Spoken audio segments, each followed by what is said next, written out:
Hi, welcome to Barker Canine Academy. Today we're going to go over understanding the body condition score in dogs. 56% of all dogs are overweight or obese according to the Association of Pet Obesity Prevention. There are many health risks associated with obesity, okay? So this is why knowing your pet's body score is so very important. 25% of overweight dogs will develop serious joint complications if the joints and bones are required to carry excess weight.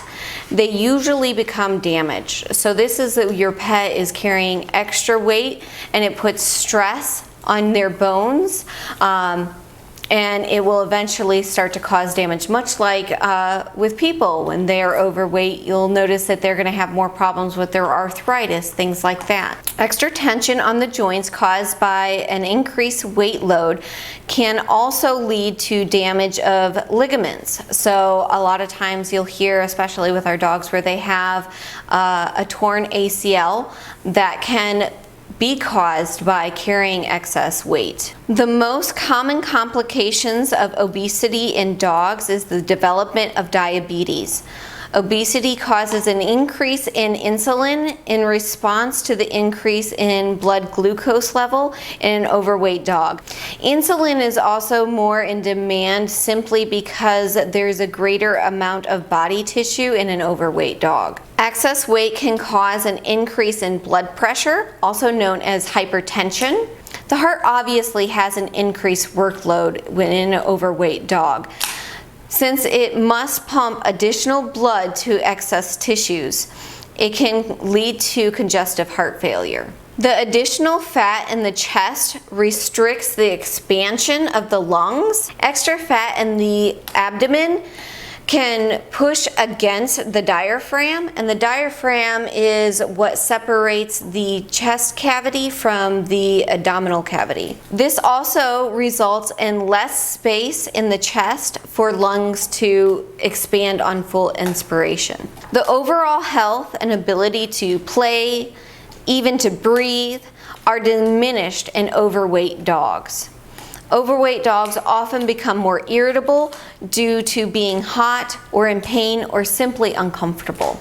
Overweight dogs die at a younger age than those that are at a maintained normal body weight. What if your dog is underweight?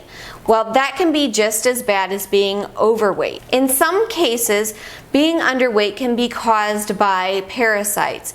So that would be an easy, simple fix of just giving your pet a dewormer, and then they should be able to increase their body weight once they're able to get the nutrients that they need. Being underweight, your dog can have heart disease, diabetes. So with diabetes and an underweight dog has insulin storage, they don't get the nourishment from the cells. Therefore, the energy comes from fat and muscle. Diseases can also cause your dog to be underweight. These diseases can be cancer, pulmonary conditions, abdominal diseases, and other illnesses that can cause a dog to have trouble keeping weight on. There are medications that have a side effect that causes your dog to lose weight or have a hard time putting that weight back on. Consult your veterinarian to see if your dog is on medications that might cause this if you notice that your dog has been losing weight. So how do you know if your dog is overweight?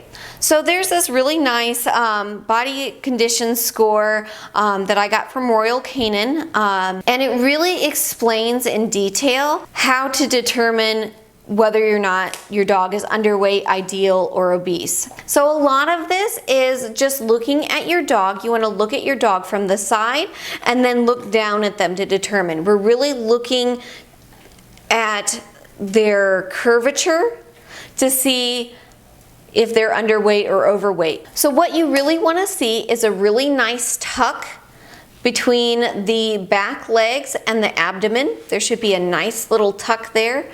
We're also looking for the hourglass shape if you're looking from above. If you put your hand on the stoop of your pet's back, it should kind of come like this. So you should have a nice slope. If it's like this, your dog is overweight. If it's more like this, your dog is underweight. Another really quick, easy way to tell if your dog is overweight or underweight, if you make a fist and you feel the back of your hand like this, that's how the ribs of your dog should feel. So if you rub on the ribs of your dog, it should feel the same as the back of your hand. So this is a picture, and I actually found it to be very helpful. We relate mostly to what we know. We know ourselves the best. So having a comparison between what it looks like for a person versus what it looks like for a dog can really help bring this together. I think the way this picture really demonstrates really hones in. So it helps you to understand where your dog falls within the body condition score. So how much do you want to feed your dog? So there's a really nice website that I like to reference to called Pet Nutrition Alliance. You can go to this page and you can put in your dog's weight, what the vet says their body condition score is, and then you can calculate from there exactly how many calories you should be giving your pet. There is also another tab on the same page for food that you can put in what brand of food you're feeding, how many calories are in a cup, and it will tell you how many calories you should be feeding of that food a day. So how many cups. This also includes treats. Treats should be part of your pet's daily nutrition.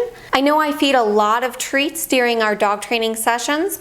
So on dog training days, I always ask you to pick one meal and feed about half of what you normally would. And that's just on training days because we put in so many calories. So now we know how to calculate how many calories that we're feeding our pet. We also want to balance that with their activity level. It's all about balance. It's like you have a scale, so whatever you do here, you need to raise this one up to make it equal. So let's say, you know, you have an older dog that's a little lazy, so his activity level is low. So we need to bring those calories down to match. Same thing if you have a high energy dog, like I have a pit mix and he has always got all this energy, so he's always running around and playing. So I increase his calorie intake to match that. What I want you to take from this video is to understand how to tell where your dog falls on the body condition score. I also want you to understand how to calculate their calorie intake, how to balance their calorie intake versus their activity level, understand the effects that being underweight or overweight can do to your pet, and most importantly, give your pet the best quality of life for as long as you possibly can.